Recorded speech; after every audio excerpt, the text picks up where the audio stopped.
안녕하세요. 계획대로라면 다가오는 3월에 신부가 되었어야 할 30대 여성입니다.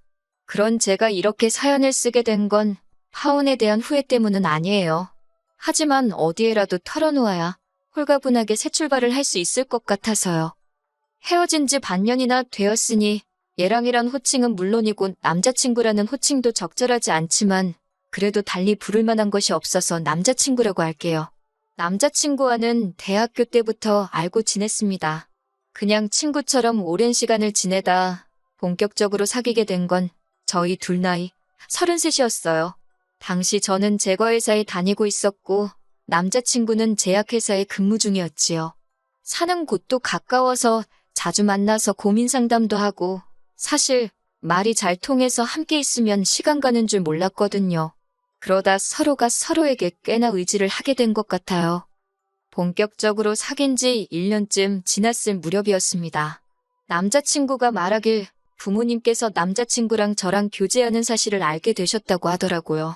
저희 부모님도 제가 남자친구가 있다는 사실을 알고 계셨는데 저희 부모님은 둘이서 건전하게 즐겁게 만나라고만 하셨을 뿐 가타부타 별 말씀이 없으셨거든요.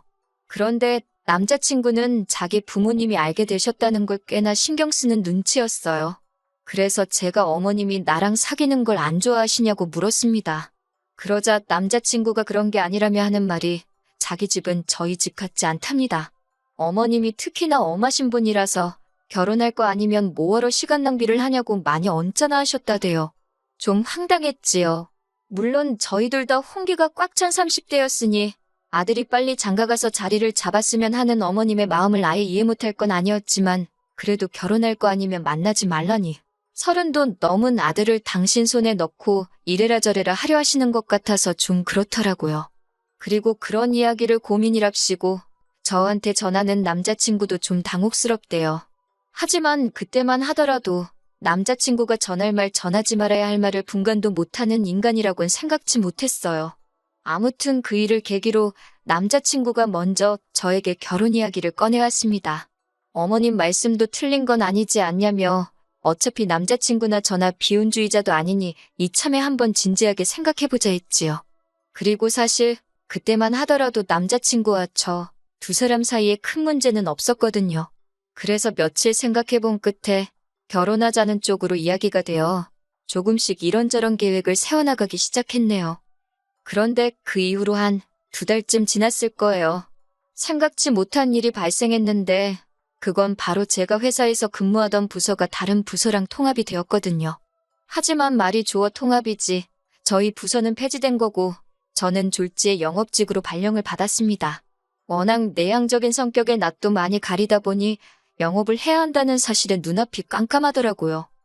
사실 저도 직장 다닌 지 7년 차였으니 언젠간 이런 날이 올 거라고 예상은 하고 있었습니다. 저희 부서가 몇 년째 실적도 부실하고 그렇다 보니 회사에서도 눈엣 가시처럼 여긴다는 건 타부서는 물론이고 동종업계 사람들이라면 공공연히 다 알고 있었거든요. 그래도 설마 예고도 없이 갑자기 이렇게 부서를 폐지할 거라고는 상상도 못했어요. 저뿐만 아니라 다른 부서 사람들도 남일 같지 않다며 크게 충격을 받았지요. 그나마 다행이라고 해야 할지 저는 몇 년 전부터 취미 겸 혹시나 회사에서 나오게 되면 창업이라도 해야 한다는 요량으로 제법 진지하게 제과기술을 익히고 있었습니다. 대학교 전공으로 원래는 외식조리학과를 다녔고 그러다 기회가 닿아 지금의 회사로 취업을 했거든요. 제가 전공한 바와는 전혀 다르기도 했고 워낙 관심이 없던 분야라서 그런지 회사 일은 저에겐 늘 스트레스였어요.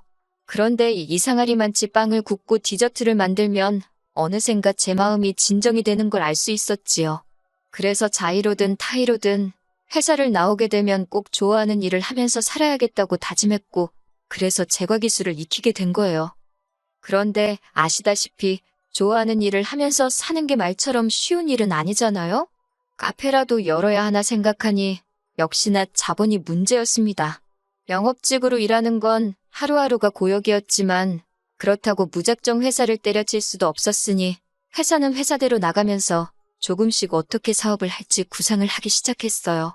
그리고 이런 과정을 남자친구와는 결혼을 약속한 사이였으니 당연히 남자친구에게도 알렸지요. 그런데 저는 솔직히 남자친구가 이런 이야기까지 어머님과 주고받을 줄은 몰랐습니다. 그래서 남자친구 어머님께서 사업 관련해서 당신과 얘기 좀 하자며 연락을 해오셨을 땐 적잖이 당황스러웠네요. 어머님께서 전화를 걸어오셨고 단도직입적으로 만나자 하시는데 싫다 소리를 못했습니다.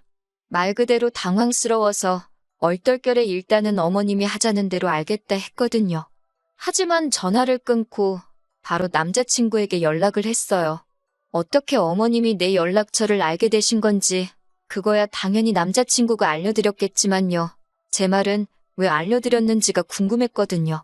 그랬더니 남자친구가 하는 말이 어머님이 비상연락망의 개념으로 알고 있겠다 하셨대요. 그래서 자기도 설마 저한테 직접 연락을 하실 거라고는 상상도 못했다 하더라고요. 남자친구가 거짓말을 하는 것 같지는 않았지만 언짢았던 건 사실입니다.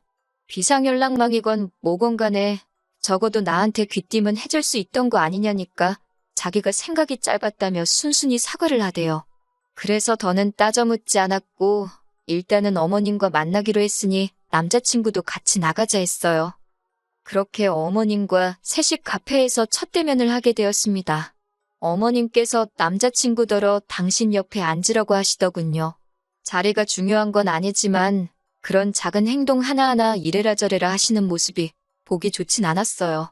이윽고 커피가 나오자 어머님이 먼저 저에게 한마디 하시대요. 당신 아들과 사귀면서 어떻게 당신한테 연락 한 번을 안 하냐고요. 잘 보이고 싶고 그런 게 없었나 보다며 비꼬시며 당신은 싹싹하고 예의 바른 사람이 좋다나요. 뭐라고 대꾸를 해야 할지 모르겠어서 일단은 죄송하다 했습니다. 돌이켜 생각해보면 사실 제가 죄송할 일은 아니었는데 그때는 어머님 기가 워낙 세니 저도 모르게 주눅이 들었던 것 같아요. 남자친구도 어머님 떨어 걱정 말라며 제가 앞으로 잘할 거라고 그러는데 왠지 설명할 수 없는 불쾌한 기분이 들대요. 이후로도 어머님께선 비슷한 어투로 잔소리를 좀 더 하셨습니다. 저는 그냥 말없이 내내하며 듣고만 있었고요. 그러다 어느 정도 어머님도 할 만큼 했다 싶으셨는지 저를 만나자 하신 본론을 꺼내셨습니다. 남자친구가 정확히 뭐라고 이야기를 한 건지는 모르겠는데 제가 남자친구랑 동업을 하고 싶어 하는 걸로 알고 계시더라고요. 그러면서 하시는 말씀이 그 사업 자금을 어머님이 대주시겠답니다. 생각지도 못한 이야기에 뭐라고 대답을 해야 할지 모르겠더군요.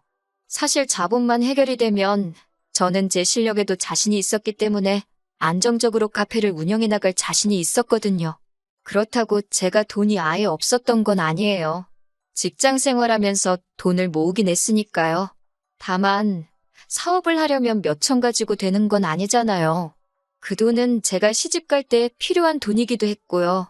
그래서 솔직히 대출을 받아야 하나 어째야 하나 이래저래 걱정 근심이 많았는데 갑자기 남자친구 어머님이 한 번에 해결해 주시겠다 하니 까놓고 말해서 대박이란 생각과 동시에 이게 맞는 건가 싶더라고요. 그래서 남자친구와 남자친구 어머님께 일단 감사하지만 생각 좀 해보겠다 했습니다. 집에 돌아와 곰곰이 생각을 해봤어요.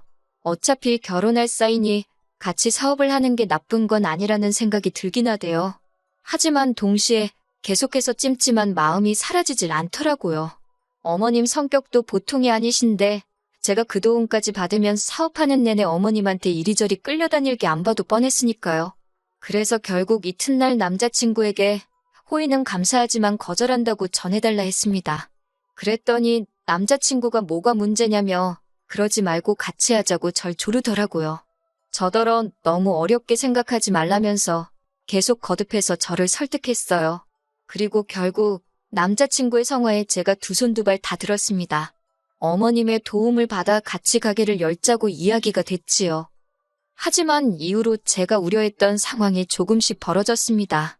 가게 자리를 보러 다니려 하니 어머님은 무조건 당신이 같이 다니겠다 하시더라고요.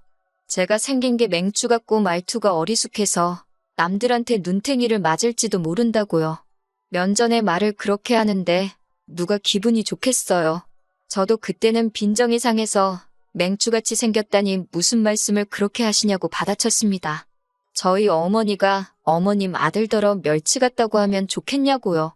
그리고 이 일로 초반부터 저랑 어머님 당연히 틀어졌어요. 남자친구가 어머님하고 무슨 일이 있었냐며 어머님께서 남자친구더러 저하고 사업하지 말라고 돈 대주기 싫다고 하셨답니다. 저도 그 돈 필요 없다고 어머님이 나더러 맹추같이 생겼단다고 들었던 말 그대로 전했어요. 그러자 남자친구 하는 말이 그건 그냥 하는 소리래요. 자기 어머니가 원래 손해 보이는 사람한텐 항상 맹추같이 생겼다고 한다나요? 그게 변명이냐고 남자친구랑도 대판 싸웠네요. 그리고 한 일주일쯤 지났을 때 어머님이 먼저 당신은 별 뜻 없이 한 소린데 제가 그렇게 기분 나쁘게 들을지 몰랐다며 그런데 저도 어른이 한마디 한 게 기분 나쁘다고 그렇게 받아치고 그러면 못 쓴다는 사과 같지 않은 문자를 보내셨대요. 그리고 그땐 저도 회사 일부터 시작해서 남자친구와의 다툼으로 인해 스트레스도 많이 받고 정말 심적으로 육체적으로 힘들었거든요. 그래서 어머님이 그렇게 문자를 보내신 것만으로도 감사한 일이라고 제 스스로 세뇌를 시켰어요. 그리고는 얼렁뚱땅 남자친구와도 화해를 하고 다시 사업 준비도 진행해 나갔네요. 사업은 저와 남자친구가 하지만 어머님 입장에서는 어쨌든 큰돈이 나가는 일이니 결국 자리를 보기 위해 같이 다니게 되었습니다. 그런데 어머님의 막말은 때와 장소를 가리지 않더라고요. 어머님 말씀으로는 이렇게 말을 해야 사고 좋은 매물을 보여준다면서 부동산에 매물을 보러 들어갔다 하면 무조건 저를 가리키면서 쥐뿔도 없으면서 사업을 한다고 까불어서 걱정이라고 그러니 좀 사정 좀 봐달라고 그러시는 거예요. 제가 막말로 쥐뿔이 있는지 없는지 아무것도 모르시면서 그저 제가 어머님의 도움을 받아 사업을 하게 될지도 모른다는 이유로 저를 깔보시는 게 너무 화가 나대요. 결국 그렇게 한 3주 가까이 같이 자리 보러 다니다가 안 되겠다 싶어서 말씀 좀 그렇게 하지 마시라 했어요. 그랬더니 어머님은 또 저더러 예민하다 어떻다. 듣다 보니 정말 치사하단 생각이 너무 들대요. 결국 사업을 안 하면 안 했지 어머님 돈으론 안 하겠다고 결론을 내렸어요. 그런데 딱 그 결정을 전달하려던 날 어머님이 자리를 계약했다고 연락을 해오셨습니다. 설마 했는데 결국 저와는 상의도 없이 어머님 마음에 드는 곳을 고르셨더군요. 남자친구는 남자친구대로 그래도 자기 어머니가 보는 눈이 있으시다고 믿고 따라가라는데 그 소리도 어찌나 듣기가 싫던지요. 너무 실망스러웠지요. 그러다 결국 어머님과 한바탕 목소리 높여 싸우게 되었습니다. 파혼의 결정적인 이유이기도 했고요. 가게 인테리어를 진행하면서 어머님께서는 더더욱 제 의견을 무시하기 일쑤였어요. 일단 인테리어도 당신이 아는 곳이 있다 하셨는데 알고 보니 어머님 애인이 하는 곳이대요. 어머님 아버님이 별거 중이라고만 들었지 이혼을 하셨다거나 아버님이 돌아가셨다는 이야기는 들은 적이 없습니다. 그런데 애인이라니 제가 보수적이라 그런지 좀 거북하고 불편하대요. 게다가 어머님이 애인은 당신이 무슨 남자친구의 아버님이라도 되는 것처럼 저한테 야 더 하면서 반말을 하기 일쑤였어요. 가령 제가 여기에는 이 조명을 달아달라 하면 네가 이 일을 해봤냐? 내가 전문가다. 알아서 잘해주는데 왜 까부냐? 그냥 있으라는 식이었달까요? 하지만 남자친구도 그 모든 과정을 보면서도 별소리를 안 하니 제가 달리할 수 있는 액션도 없었고 그 무렵에는 그래 될 대로 되려 싶었습니다. 솔직히 나쁜 생각도 했어요. 이러다 장사 못하게 되면 내 손해냐, 알게 뭐냐 그런 식으로요. 그러다 하루는 어머님께서 저를 따로 불러내시더니 대뜸 저더러 당신 애인한테 왜 맘먹냐입니다.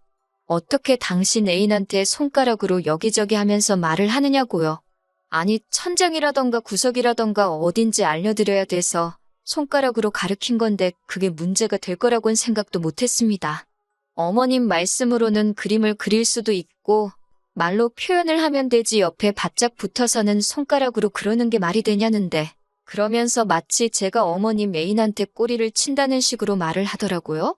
어떻게 하면 예비 며느리를 상대로 그런 더러운 생각을 할 수 있는 건지 엄청난 모욕감을 느꼈지요. 그리고는 결국 참다 못한 제가 어머님더러 모 눈엔 뭐만 보인다더니 정말 그런가 보다고 해버렸어요. 그리고는 어머님 아들하고 사업 안 해도 그만이라고 안 하겠다고 소리를 질렀네요. 처음부터 제가 하고 싶다고 조른 사업도 아닌데 제가 왜 이런 꼴을 당해야 하는지 모르겠다고 어머님도 상식적으로 행동하시라 했지요. 그랬더니 어머님이 저더러 그러고도 자기 아들이랑 결혼할 생각이냐고 어림도 없대요. 그래서 저야말로 어머님 아들, 어머님 때문에 조도 안 갖는다고 했어요. 화가 나서 그런 건지 얼굴이 있는 대로 빨개진 어머님이 자기야 나와보라며 인테리어 사장님을 불러대시대요. 사장님이야 어머니 메인이니까 당연히 쫓아나와서는 무슨 일인지는 몰라도 젊은 사람이 왜 어른한테 그러냐고 대뜸 제 탓을 하시더라고요. 제가 열받아서 제3자는 좀 빠지라고 했습니다. 아버님도 아니고 가서 하던 인테리어나 잘 아시라고요. 어머님이 제 뒤통수에다 대고 욕을 막 하시는데 오히려 기분은 후련했어요. 동시에 남자친구랑 완전히 끝났다 생각하니까 아쉬운 마음보다는 이제 이런 거지 같은 일을 안 겪어도 된다는 생각에 홀가분했다고 할까요? 그리고 그렇게 집으로 돌아오는데 남자친구한테 미친 듯이 전화가 걸려오대요. 처음에 한 대여섯 통은 그냥 무시했는데 도대체 하고 싶은 말이 뭔가 궁금하기도 해서 결국엔 받았습니다. 그랬더니 대뜸 도대체 무슨 소리냐고 사업이고 결혼이고 안 한다는 게 무슨 말이냐고 울며불며 따지더라고요. 그래서 니네 엄마한테 물어보라 했습니다. 내가 뭐가 아쉬워선 니네 엄마 그 지랄 같은 성질 다 맞추고 하다못해 니네 엄마 애인인지 뭔지한테까지 비위를 맞춰야 하냐고 거기다 니네 엄마가 내가 니 새아빠인지 니 엄마 애인인지한테 꼬리를 친다는 개소리까지 들었다고. 명예훼손으로 고소 안 하는 걸 다행인 줄 알라고 정말이지. 따다다다 쏘아댔어요. 그랬더니 남자친구가 이대로 못 끝낸답니다. 두고 보라나요? 솔직히 두고 보라는 사람 무서울 거 없다잖아요. 저도 그랬어요. 그나마 다행인 건 정말로 남자친구와 헤어졌다는 사실이 슬프기도 했지만 한편으론 두고 보라는 남자친구의 마지막 말 덕분에 금방 마음 정리를 할 수 있었다는 거예요. 처음 한 달은 마음이 복잡했지만 지금은 어느 정도 회복이 된 것 같아요. 그리고 두고 보자던 남자친구는 하루가 멀다 하고 저에게 미안하다고 연락을 해옵니다. 저만 돌아와 준다면 어머님하고는 연을 끊고 살 거라나요. 연을 끊던 연을 날리던 전 아무런 관심이 없고요. 함께한 시간을 생각하면 억울하고 속상하지만 그래도 식장 들어가기 전에 이 구렁텅이에서 빠져나와서 다행이다 싶어요. 저는 일단 영업일이건 뭐건 간에 제가 처한 상황에서 최선을 다해 볼 생각입니다. 그리고 내년쯤 제 힘으로 사업을 시작할 거예요. 사업이 어느 정도 안정이 되면 한번 인사드리러 돌아오겠습니다. 그때는 좋은 이야기를 가지고 올게요.